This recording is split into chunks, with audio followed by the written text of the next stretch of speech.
চলতি বছরের সেপ্টেম্বর পর্যন্ত দেশে বিতরণ করা মোট ঋণের ৩৫.৭৩% খেলাপিতে পরিণত হয়েছে, যা ব্যাংক খাতে ২৫ বছরের মধ্যে সর্বোচ্চ। বাংলাদেশ ব্যাংকের প্রকাশিত তথ্য অনুসারে খেলাপি ঋণের পরিমাণ ৬,৪৪,৫১৫ কোটি টাকা। সাদাত হাবিবি সেতুর আরও একটি রিপোর্টে বিস্তারিত। প্রতি ৩ মাস পর পর খেলাপি ঋণের তথ্য প্রকাশ করে আর্থিক খাতের নিয়ন্ত্রক বাংলাদেশ ব্যাংক। কেন্দ্রীয় ব্যাংক বলছে, গত সেপ্টেম্বর পর্যন্ত খেলাপি ঋণ দাঁড়িয়েছে ৬,৪৪,৫১৫ কোটি টাকা, যাতে ব্যাংক খাতে হাসিনা সরকারের ১৫ বছর ধরে লুটপাটের চিত্র হিসেবেই দেখা হচ্ছে।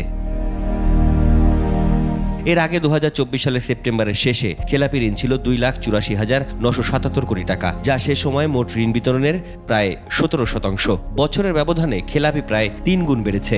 এখানে অনেকগুলো কারণ আছে, যেটা হচ্ছে ঋণের যে আমরা নতুনভাবে যে অ্যাসেট কোয়ালিটি রিভিউ করেছি, এটাই আসলে অনেক বেশি বাড়িয়েছে, যেগুলো এর আগে আমাদের করা হয়নি। তো এটাতে আমরা প্রকৃত চিত্র কিছু বেরিয়ে এসছে।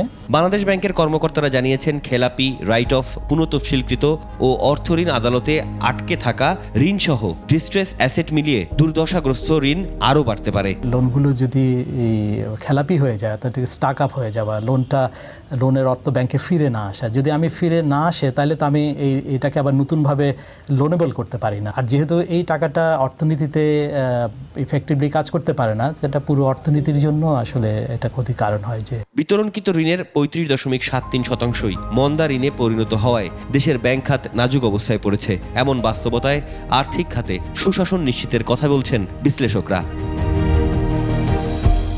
সাদাত হাবিবি সেতু, ২১ টেলিভিশন, ঢাকা।